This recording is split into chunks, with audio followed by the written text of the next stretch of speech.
I balanced the cake with one hand and the small gift-wrapped frame with the other. It was a picture from his 5th birthday. His front teeth missing, frosting on his nose, and both arms wrapped tightly around my neck. I thought he'd smile when he saw it. The door swung open before I knocked. Music thudded from inside. Dylan didn't even look at the cake. "Oh, you made it," he said flatly, stepping aside like I was an unexpected delivery. His wife, Karina, emerged from the kitchen with a wine glass in hand, looking at me the way people look at something they didn't order. "She brought cake," she said to no one in particular, then turned back to the guests. I followed the sounds of laughter into the living room. Everything gleamed. White marble floors, glass tables, shelves filled with awards I helped him earn. "Everyone," Dylan called, raising his glass. "Thanks for coming. You being here means everything." Someone shouted, "Speech!" Dylan grinned and leaned against the counter. "Honestly, the only gift I want this year," he paused, looked directly at me, "is for my mother to finally kick the bucket." A beat of silence, then laughter, real, roaring laughter. Karina clapped. "Don't tempt her. She might think it's generous." More laughter. I stood there with the cake in my hands and the gift under my arm. I didn't blink. I didn't breathe. No one looked my way. I walked into the kitchen, set the cake down beside the untouched desserts, and placed the wrapped frame against the backsplash. My hand trembled just once. Then I turned and left without saying a word. I didn't close the door hard. I didn't look back. I just kept walking to the car like it was any other evening, like I hadn't just been told my death would be a gift. As I reached the end of the driveway, I heard Karina's voice cut through the music behind me. "She always makes everything about herself." I paused, hand on the door handle. Of course, that was the story they liked. That I showed up to center attention, not to give. That I came for drama, not out of love. No one offered me a chair that night, not even a paper plate. I'd been standing the whole time like a hired server. I drove in silence, headlights brushing across houses with porches full of family. It was early spring, warm enough to keep the windows cracked. The air smelled of grilled meat and distant jasmine. Home was a one-bedroom rental I'd moved into after selling the bigger house. I told everyone it was downsizing. What it really was giving up space. I never got to fill. I dropped my purse on the floor and walked straight to the kitchen counter. I took the card out of my jacket pocket. "Happy birthday, Dylan." Written in blue ink, the loops of my handwriting still careful, still warm. Inside was the check. $1,500. Meant for the weekend trip he mentioned months ago. I remembered skipping dinners out to save that. I remembered opening a separate envelope at the bank so I wouldn't spend it. I took the check out, looked at it once.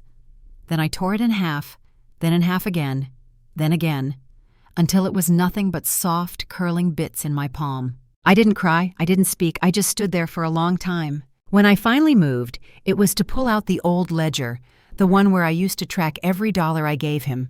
It was time to add one final line. I sat at the kitchen table with the old ledger open, the pages yellowed around the edges, numbers neatly penciled in rows that only I had ever cared about. The check was gone, shredded and silent, but the memory of every dollar still lived here in my handwriting. It started with the music lessons. Dylan wanted to learn guitar when he was 10. His fingers were too small, but he loved the sound. I walked to work in the rain for nearly a year because the car needed repairs, and I couldn't afford both the mechanic and the instructor, so I kept walking. Then there was college. He got in, but the fees came faster than we'd planned. I opened my jewelry box and stared at the ring I'd worn for 27 years. It wasn't valuable, not really, but it was the last thing his father gave me before the chemo took him. I sold it without telling Dylan. He just assumed the college handled it. The business came after graduation. A cafe he swore would make us proud. It folded within 8 months. I covered the credit cards because he was trying his best, and I didn't want him to ruin his name before he turned 30. He never asked how I managed it. Maybe he didn't want to know. One evening, Ruth from next door knocked with a bowl of soup and too much kindness.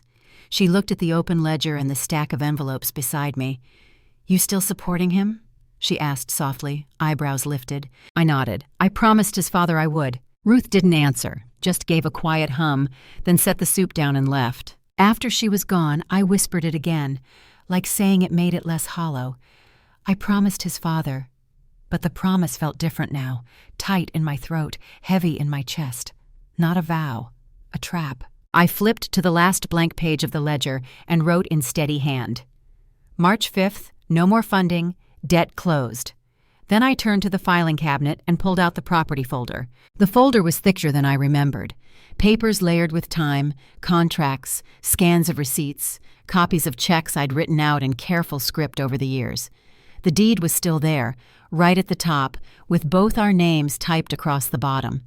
I'd helped him with the down payment on that house.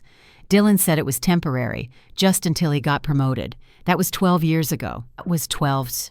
I opened the folder wider and pulled out the paperwork for the joint account. We called it the Just in Case Fund, just in case he lost his job, just in case someone got sick, just in case life went sideways. I had contributed every other month, always quietly. The balance hadn't moved in nearly a year. At least they hadn't gotten to that yet. I sat down with a clean sheet of paper and started writing. Tuition, $18,400. Rent support, 2008 to 2012, $31,200. Cafe startup, $22,000. Credit card debt, $11,700. Wedding contributions, $16,800. House down payment, $65,000. Baby expenses, $5,400. Other miscellaneous, $53,500. It came out to $224,000. I stared at the number like it was a stranger.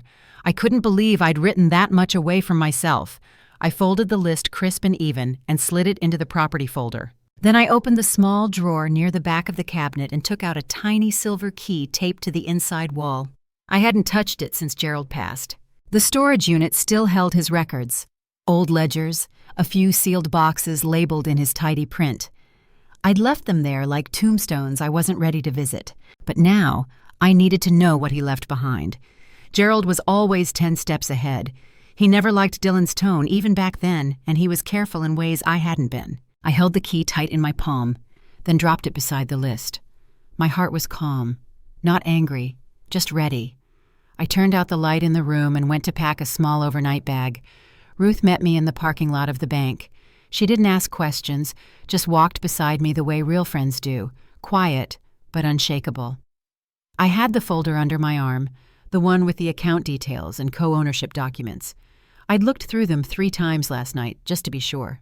Inside, I signed my name on the form. The teller slid across the desk. She tapped a few keys, brows lifting slightly. Yes, Ms. Lupe, as a joint account holder, you're fully authorized to transfer or withdraw these funds. $14,226. I moved every cent into my private account. The new balance showed up in neat black numbers on the screen like a breath I hadn't realized I'd been holding. Ruth and I didn't celebrate. We just walked back out into the daylight like it was any other Thursday. Next stop was the lawyer's office. The receptionist offered water. I declined. I sat across from a man who looked half my age and twice as confident. I handed him the deed copy and said simply, I want to know what I still legally own. He flipped through the pages, made a few notes. You're still on title. If they refinance, they'll need your consent. If they sell, they'll need your signature. I nodded. And if I want to relinquish ownership entirely? Your call, he said. But don't do it without getting your share. I thanked him and left. That night, I sat at the kitchen table again, the ledger still open to the last entry. I turned my phone face up to check the time, and that's when I saw it. A message from Dylan, sent 2 months ago. Hey, need help covering the baby shower? Just a few thousand. No greeting, no please, just the same old ask. I placed the phone screen down, stood slowly, and walked to the drawer where I kept my keys. Tomorrow, I'd be driving to the storage unit. I sat at the dining table just after midnight, the house still in waiting. The blank page in front of me wasn't intimidating. It was freeing. I titled the letter plainly, Termination of Financial Involvement. There was no emotion in the wording, no anger, no apology, just clarity. I listed each step I had taken, the account closure, the pending legal claim on my share of the house, the date I'd stopped supporting any ongoing expenses. At the end, I signed my name slowly once. Then I printed 2 copies, one for him, one for my file. The next morning, I drove to the storage unit I hadn't visited in over a decade. The lock clicked open with surprising ease, the air inside dry and undisturbed. Most of the boxes were labeled with Gerald's handwriting. neat block letters, and a red underline for anything sensitive. I knew exactly what I was looking for. Tucked between two insurance folders and a small metal box was a slim red binder marked Plan B, Hart Holdings LLC. Gerald had created it when Dylan was still in college, during a time when things already felt off. He had whispered, "Just in case, it's in your name. One day you might need something that's yours." That day had arrived. Inside the binder were transfer instructions, dormant bank accounts, and a list of potential contacts, people Gerald had trusted. It wasn't a fortune, but it was clean, untouched, and fully mine. I took only the binder and locked everything else back where it belonged. Back home, I placed the formal letter and a printout from the binder into a manila envelope. On the front, I wrote in black ink, "Dylan Hart." I didn't include a note. By sunrise, Ruth's car was already idling at the curb. I stepped out with my bag and got into the passenger seat. On the way, we stopped by Dylan's house. I slipped the folder into his mailbox before returning to Ruth's car. Neither of us spoke for the first hour. The road stretched open and quiet as we crossed the state line into Georgia. I leaned back in my seat and closed my eyes, thinking of Savannah. The envelope waited on their kitchen counter for 2 days before Dylan opened it. Karina thought it was another card. She laughed when she saw no return address, no handwriting beyond his name in neat black ink. He didn't open it with care. He tore the flap, pulled out the papers like they meant nothing. The first was the legal termination of co-ownership. Her signature, clear, dated, notarized. It meant she no longer claimed the property, but it also meant she'd filed for her full equity. Next came the bank statement. Account closed, 0 balance. The final withdrawal highlighted and initialed. The third sheet was a typed list titled in bold, "Every dollar you forgot to thank me for." Each line broke something open. Guitar lessons, $2,400. College fees, $18,400. Business bailout, $22,000. Wedding venue deposit, $6,500. Emergency dental, $300.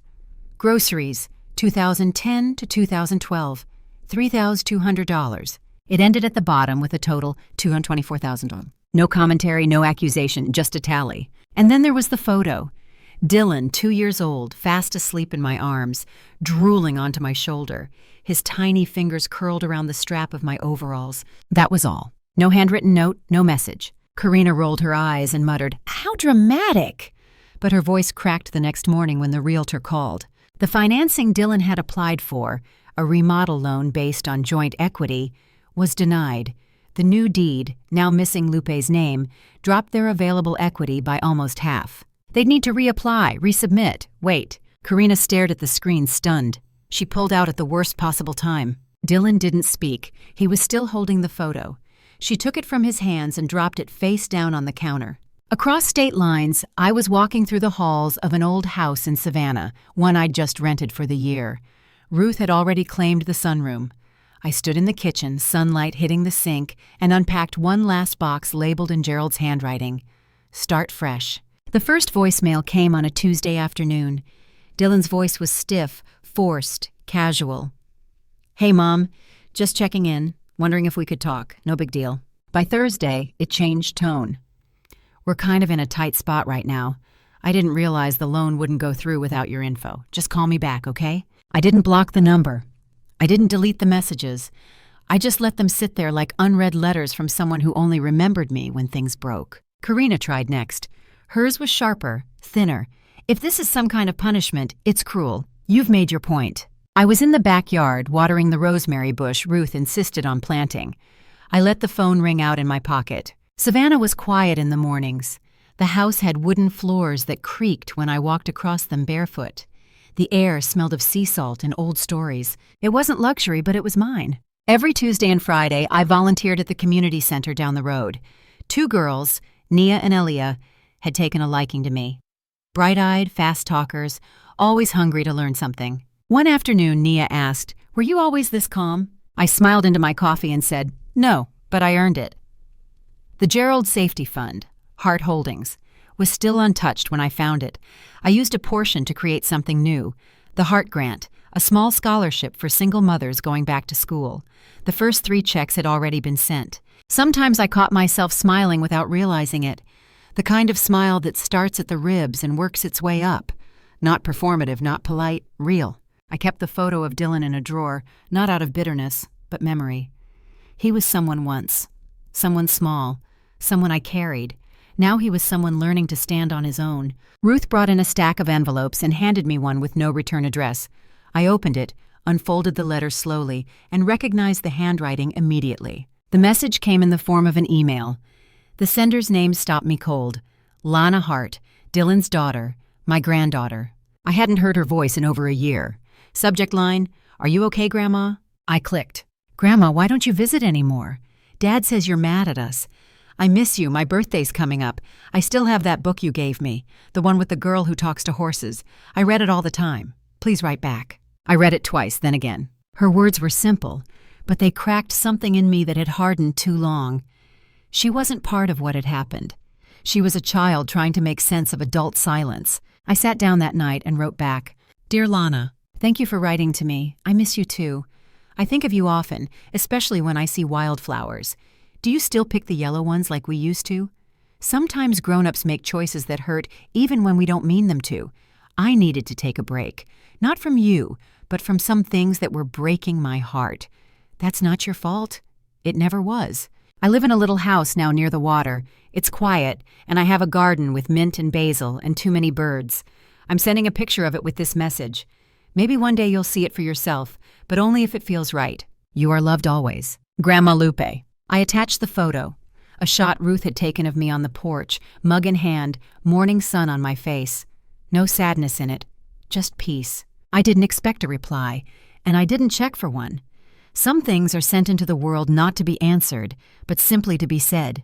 The package arrived on a Tuesday morning, wrapped in plain brown paper. No return address. Dylan opened it at the kitchen table, Karina watching from across the room with narrowed eyes and crossed arms. Inside was a single black folder. Tucked inside it, a legal copy of my will. Clean, notarized, final. His name wasn't on it, not once. Below that, a small card in my handwriting. Nothing flowery, just this. "The gift you asked for, I granted it. The version of me that lived for you, she's gone." He didn't say anything, didn't even move at first. Karina snatched the folder from his hands, flipping through the pages, searching for something that wasn't there. He walked away without answering her questions. That same morning, I stood in the cemetery a few miles outside Savannah, where Gerald rested beneath an old oak tree. I'd brought fresh flowers, white ranunculus, the kind he always said looked like quiet strength. I knelt and placed them beside the stone, brushing away the leaves. "I kept the promise," I whispered, but then I made one to myself. The sun was still low in the sky, the world wrapped in that soft golden hush.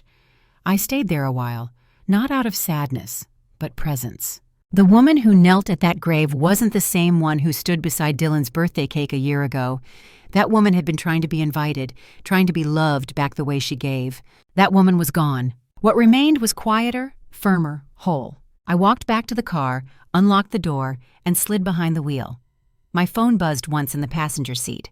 Another unknown number. I let it ring. Then I turned the ignition, pulled onto the road, and drove. The highway shimmered ahead, long and sunlit, the air warm with salt and pine. For the first time in years, I didn't feel like I was running from something. I was driving towards something. Freedom. It didn't look dramatic. It looked like the horizon, like breathing, like nothing and everything all at once. That night, as I unpacked groceries in the small Savannah kitchen, Ruth called from the porch. "Mail came early," she said, handing me a plain white envelope. It was from the community center, a thank you card signed by 10 women, all part of the scholarship program. On the back, someone had drawn a small heart in blue pen. I pinned it to the refrigerator door. There were no more ledgers to balance, no more debts to record, only life still happening. I poured myself tea and stood at the window. The garden outside glowed faintly under the porch light, the rosemary bush swaying in the night breeze, the mint leaves catching silver edges. In the distance, waves whispered against the shore, soft and rhythmic like breathing. Somewhere far away, a phone would ring again. Maybe Dylan, maybe silence. But here, in this small, borrowed house filled with mint and memory, there was peace. Not loud, not showy, not conditional, just peace. And I realized something simple. Something I'd missed all those years of giving and hoping. Peace doesn't arrive when others finally value you. It arrives when you finally value yourself. I smiled, set down my mug, and whispered into the quiet kitchen. Gerald, I think you'd like it here. Outside, the wind shifted, carrying the scent of the ocean through the open window. I closed my eyes, letting it fill the room, the air, the space that used to ache. And for the first time in my life, I didn't feel small. I felt steady. Whole. Alive.